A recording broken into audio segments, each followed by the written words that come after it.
Who would you rather have president, Joe Biden or Vladimir Putin? Oh, Putin. Definitely.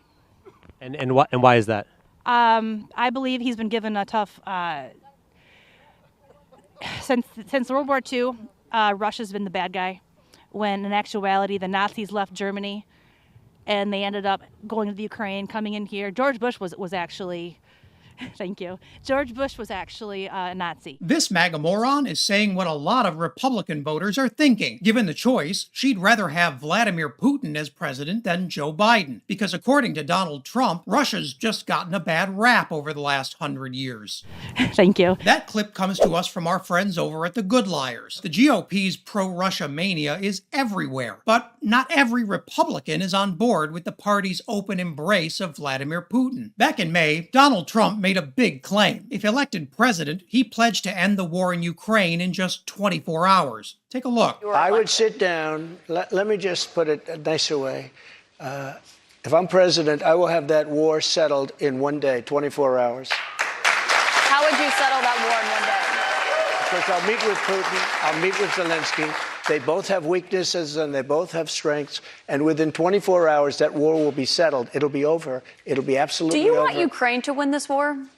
I don't think in terms of winning and losing. Okay, first off, since when has Donald Trump not cared about winning and losing? This is the guy who literally wrote the book on winning, or at least slapped his name on a book somebody else wrote about winning. But Trump's claim that he'd sit down with Vladimir Putin and charm his way into a peace deal is proving too much for some of Trump's Republican challengers. Take Chris Christie, who wasn't afraid to put a real fine point on his criticism. I was there in 2016 when Donald Trump said he was going to repeal and replace Obamacare and failed to do it, when he said he was going to build a big, beautiful wall. And now, yesterday in Iowa, telling people that he would solve the war between Russia and Ukraine in 24 hours. The only way he could do that is do what he normally does, which is bend down to Vladimir Putin. Now, if you're tempted to type in Donald Trump bend down for Vladimir Putin into your favorite AI image generator, don't be like me. It's just not worth it. But Christie does have a point. Donald Trump can't even say he wants Ukraine to win this war. What kind of deal do you think he's going to strike with Putin? Tried to take down a presidency with hoaxes and witch hunts. They're still trying,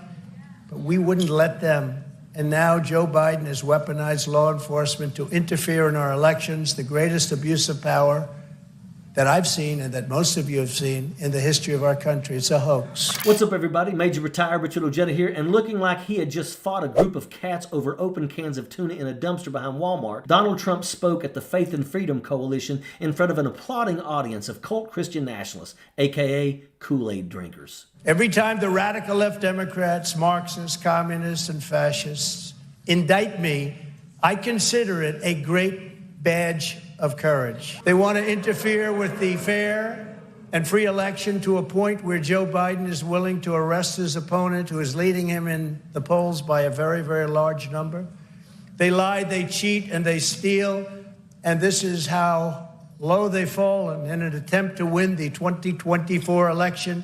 And we're not going to let that happen. We're not letting it happen. In his typical carnivore barker style, Trump complained about the witch hunt that the Justice Department has going against him. The tangerine tyrant is facing hundreds of years in prison, but he tried to portray himself as the victim and the hero at the same time. He went into full crazy mode as he ranted about the scoundrels who charged him with crimes. He was recently charged on 37 counts. This is not including any January 6 indictments or Georgia elector fraud charges, but those are coming and will be especially damning for him. Donald stood before the crowd and blamed Democrats, Marxists, and communists for his problems, but he never admitted his role in his misfortunes. Instead of taking responsibility, he tried to play the victim. Charging a former president who did a good job. We had a lot of people that were very happy. There are some people said it was the most consequential presidency.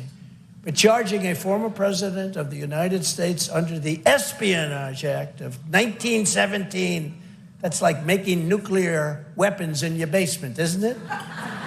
An act for a crime so heinous that only the death penalty would do.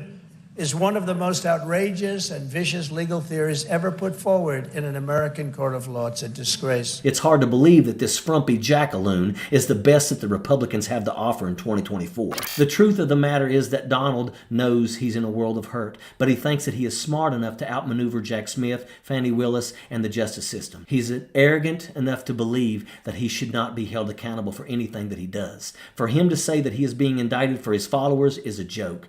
Donald Trump doesn't care about anyone but himself. He doesn't care about saving anyone's rear end but his own. For him to say that he's being indicted for any other reason than he broke the law is ridiculous. Donald Trump is a con man, and groups that put him on the stage in front of other people are complicit in his grift. He put this country's national secrets at risk. He has already proven that he will sell us out. Why would anyone still believe in this moron?